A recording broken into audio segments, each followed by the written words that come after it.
নমস্কার, আমাদের ব্লগিং পরিবারে সবাইকে স্বাগত। আজ বৃহস্পতিবার, আমি এখন স্কুলে এসেছি। তবে স্কুল থেকে একেবারে বাবার বাড়ি চলে যাব সেই মতোই সব গুছিয়ে নিয়ে তবেই বেরিয়েছি। এখন টিভি দেখছি। সেই সকালে ভাত খেয়ে বেরিয়েছি, তারপর আর কিচ্ছু খাওয়া হয়নি। তাই মা মটরশুঁটি আলু সেদ্ধ আর বেগুনি ভেজে দিয়েছে, তাই সেগুলো দিয়ে এখন মুড়ি খেতে বসেছি। অনেকক্ষণ পরই গরম গরম বেগুনি দিয়ে মুড়ি কী যে ভালো লাগছে। কাল সরস্বতী পূজা, এই সরস্বতী পূজার জন্য আমার পাশে ও মেহেন্দি নিয়ে বসেছে, বলছে আমাকে মেহেন্দি করে দিতে। ওর দিদুন এই মেহেন্দির ছাপগুলো কিনে এনেছে, সেগুলোর ওপরে আমি মেহেন্দিগুলোকে লেবড়ে দিচ্ছি আর সুন্দর ছাপ উঠে যাচ্ছে। যাই হোক, এখন পুজোর সকালবেলা, পুজোর দিন সকালবেলা উঠেই আগে স্নানটাকু সেরে নিয়েছি। হলুদ গাঁদার মালায় কি সুন্দর লাগছে দেখুন।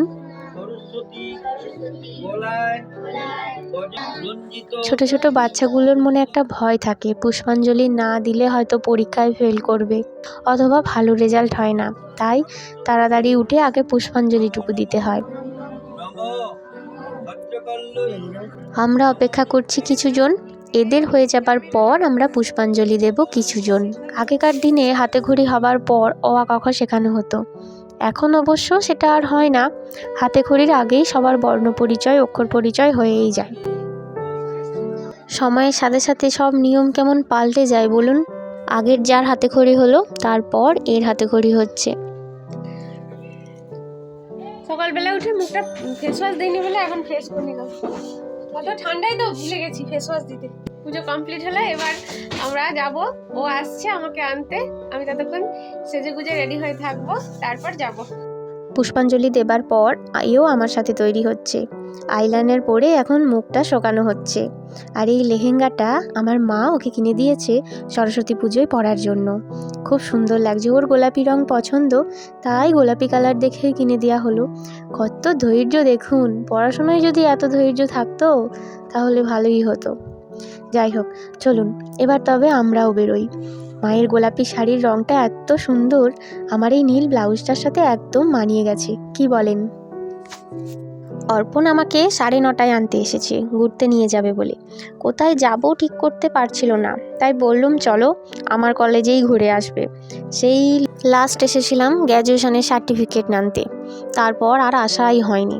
তবে এসে দেখছি অনেক পাল্টে গেছি, অনেক সাজানো গোছানো হয়েছে। আমাদের সময় এতটাও ছিল না জানেন।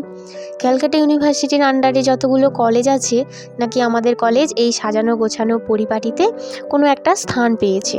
প্রথম কিংবা দ্বিতীয় সেটা জানা নেই, তবে পেয়েছে এটুকু শুনেছি। ওকে আমি বারবার ঘুরিয়ে ঘুরিয়ে দেখাচ্ছিলাম এটা আমাদের ডিপার্টমেন্ট। সত্যি ডিপার্টমেন্টটা দেখে যেন সেই দিনগুলোর কথাই মনে পড়ে যাচ্ছে। এত ব্যস্ততা, প্র্যাকটিক্যাল ক্লাস, একসাথে দুটো টাইম, অনার্সের ক্লাস, পাসের ক্লাস কিভাবে ম্যানেজ করব, এই সব। আমাদের ডিপার্টমেন্টটা ঠিক ওইখানটায় ছিল, ওই দিকটা একদম কোনায় ছিল আমাদের জুলজি ডিপার্টমেন্ট। কেমন লাগছে গো আমাদের কলেজে? ভালো। ও বলছে পরিবেশটা খুব সুন্দর, ওর খুব পছন্দ হয়েছে। এই প্রথম এলো আমাদের কলেজে। আমাদের কলেজের সামনেই একটা মূর্তি আছে, সরস্বতীর মূর্তি, ওটা পার্মানেন্ট, দেখছি সেটা। এইটা হলো আমাদের কলেজের এন্ট্রান্স। আমরা যখন পড়তাম এই গেটটা দিয়ে ওপরে উঠে যেতাম। আর ওই দিকটা ছিল লাইব্রেরি প্লাস ক্যান্টিন। চলো এবার ওই দিকটা দেখাই, চলো। বিবেকানন্দের এই মূর্তি, রামকৃষ্ণের মূর্তি, এইসবই নতুন হয়েছে, আমাদের সময় কিছুই ছিল না এগুলো। এখানে একটা সুন্দর পুকুর আছে, সেই পুকুরের ঘাটে আমরা একটুখানি দাঁড়িয়ে সময় কাটাচ্ছি।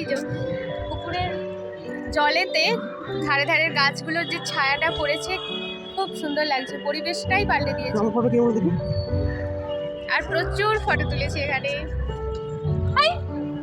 বার করছে গোটা এইখান থেকে গোটা কলেজের চত্বরটা দেখা যায়, এমনই এই ভিউ এখানে। এই যে ফোকাস দিচ্ছে, এই দেখো গোটা কলেজটাকে ঘুরে ঘুরে দেখা যাচ্ছে। এই যে আমাদের কলেজের বিশেষত্বই এইটা, যে কলেজের পুরো প্রতিচ্ছবিটা এই পুকুরে পড়ছে। এইটাই আমাদের, যেখানেই যা ফটো থাকে এইভাবেই ফটোটা থাকে, এইখানে যে ছায়াটা আর ওই কলেজ। এই জায়গায় কলেজ থেকে বেরিয়ে এরপর গাদিয়ারা এলাম। নদীর ধারে বসে দুজনে ডাব খাচ্ছি। কি ঠান্ডা গো।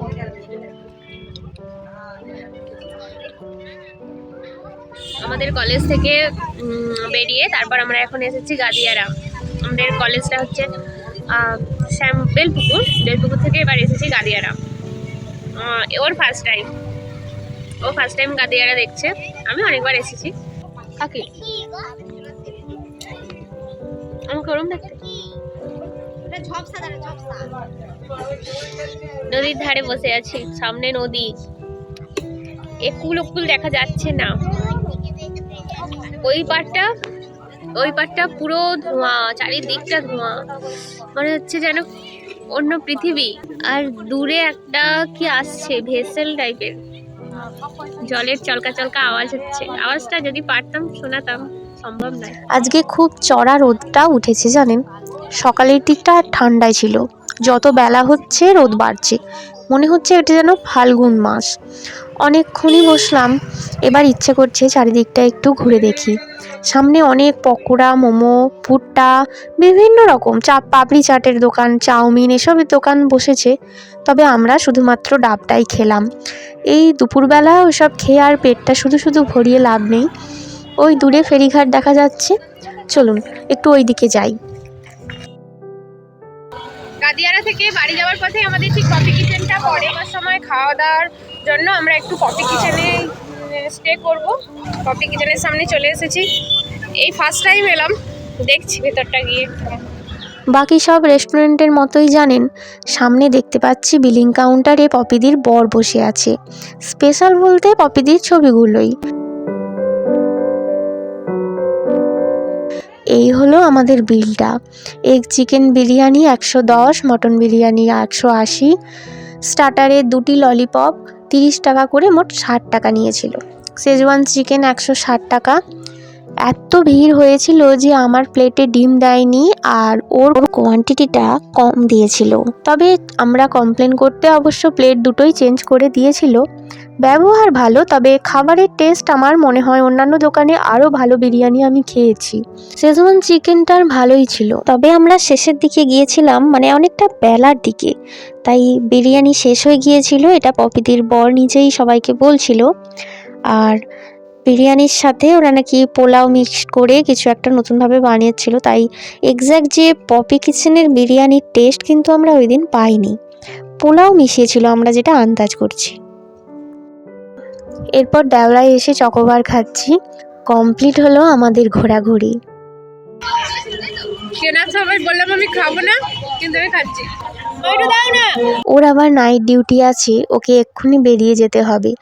বাড়ি গিয়ে 1 ঘন্টা রেস্ট পাবে কি পাবে না, আবার বেরোতে হবে ডিউটির জন্য। সাবধানে ডিউটি যাবে, বয়ে গেছে। তাড়াতাড়ি বাড়ি পৌঁছে ফোন করবে। কেন রে ফোন করবি নি?